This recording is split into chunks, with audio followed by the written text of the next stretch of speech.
Today our topic is the Daffodils, written by William Wordsworth. It is my second lecture related to this important topic, important poem. In my first lecture, I explained you the poem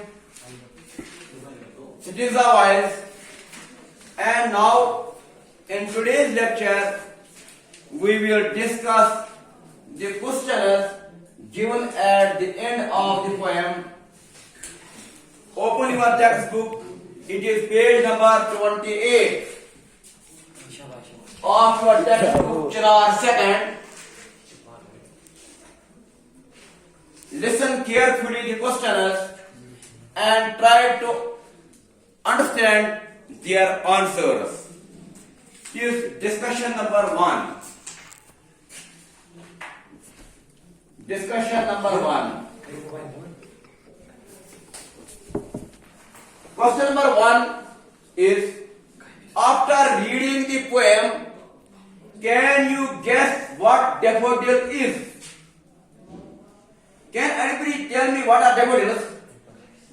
Daffodils are flowers. Daffodils are flowers. Where are daffodils seen? They are seen beside the lake, beneath the trees. Beneath the trees. In which season daffodils grow? They grow in spring season. Who is the writer of who is the poet of the poem Daffodils? The Daffodils.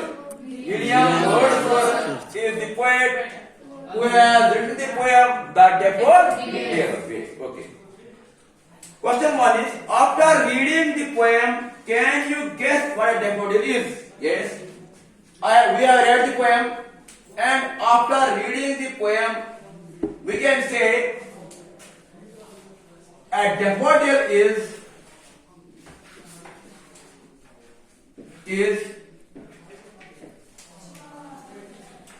a yellow colored, it is called yellow colored, triplet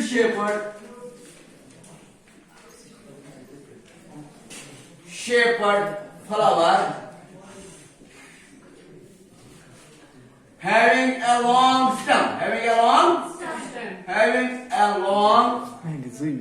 stem that grows in which season? That grows in spring. This question number first. Now, question number second is, the poet says he wandered lonely as a cloud. Who is the poet who says that he wandered lonely as a cloud? It is William Wordsworth who says that he wandered lonely as a cloud, which means that there are 3 answers, and we have to choose the appropriate and correct answer. Number 1 is going from place to place without a special reason or purpose. Second, B part is moving about in a crowd. C part is the cloud was all alone in the sky. What is the right answer of this question? What do you mean when I say he wandered lonely as a cloud? He was wandering lonely. It means he was wandering, he was moving from place to place without a special purpose. Without special purpose or reason. Its answer is A part, that is going from place to place without any purpose, without any purpose or reason, Okay? Have you got it? Yes, sir. when we say that this person is wandering means going from place to place without any reason, without any aim. Have you got it? Now, question number third is, the poet says that he saw 10,000 at a glance. 10,000 saw I at a glance. Does this mean that there were 10,000 of them? There were many of them. There were countless. They were countless. Yes. C part is correct. They were countless. Who were countless? The daffodils were countless. Yes. They were countless. What do you mean by countless? Countless means which can numerous, which cannot be counted, which cannot be counted. Yes. They were countless. Now there is question number 4. The poet says that a poet could not but gay in such a jocund company. What do you think jocund company means? Jocund company means a happy company. Yes, a jocund company means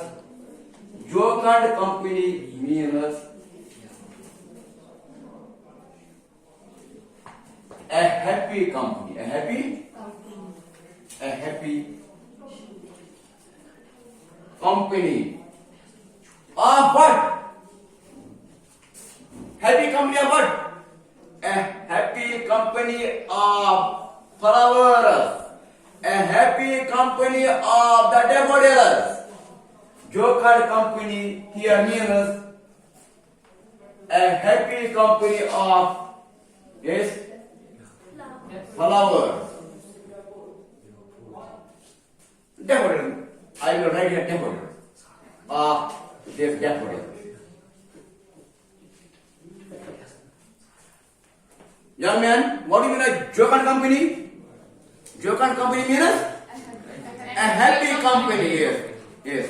Here poet by jocund company. Here William Wordsworth means the company of daffodils. The company of daffodils. Yes.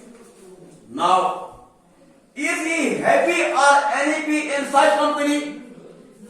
Part second of this question is, question 4 is he happy or unhappy in such company? It means question says us, is William Wordsworth happy or unhappy in the company of daffodils? He is happy. Yes. The poet is happy. The poet is happy in such a company. Now there is question 5. Question 5 is, what does the poet mean? What does the poet mean when he says that he gathered and gathered? What do I gather? I am gazing at you. Looking keenly, looking continuously, I am gazing at you. Which means I am looking continuously at you. I am continuously observing you. Same was the case with William Wordsworth. He was gazing and he was gazing. Upon whom he was gazing? He was gazing upon daffodils, the golden colored daffodils, which were growing beside the lake, beneath the trees, yes.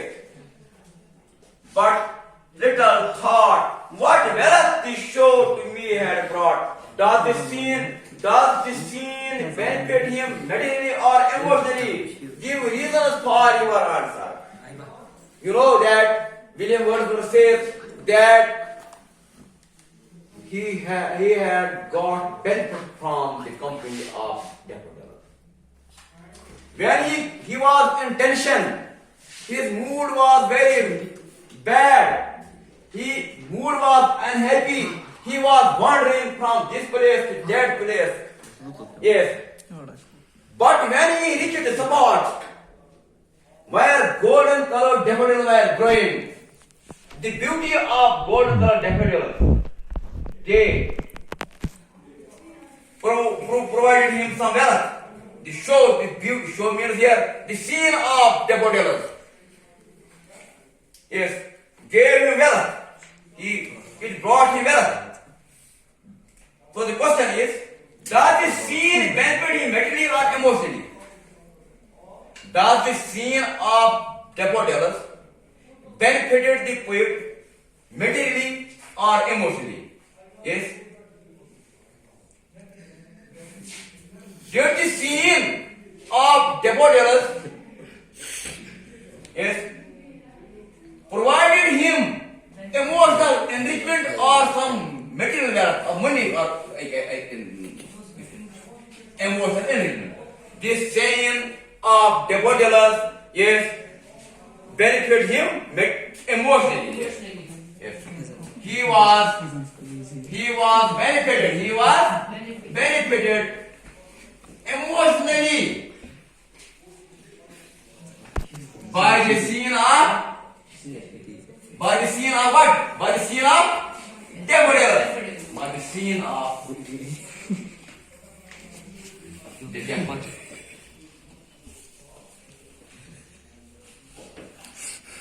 This scene of daffodils resulted in his emotional enrichment. Yesterday I have told you that the best wealth is happiness. Best wealth is not money. Whenever poet says that whenever he is idle, whenever he is unhappy, he recollects that action, that scene. When he had encountered with those daffodils in the bygone days, and by recollecting that memory and imagination, his mood changes, and he again starts dancing and flirting with daffodils. So, the scene of daffodils, this scene resulted in the emotional enrichment, emotional enrichment of the poet. Emotional enrichment of the poet.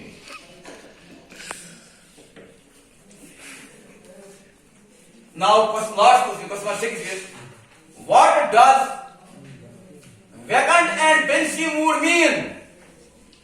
In poem, you have seen here, vacant and pensive mood.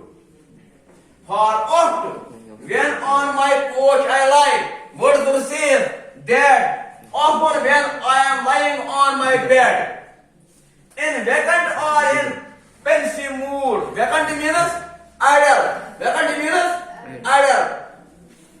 Bekar, idle. Vacant means idle. And pensive mood means yes, thoughtful state of mind. Thoughtful. When a person is thinking more intention or something else, we say he is in pensive mood. Vacant means idle, and pensive mood means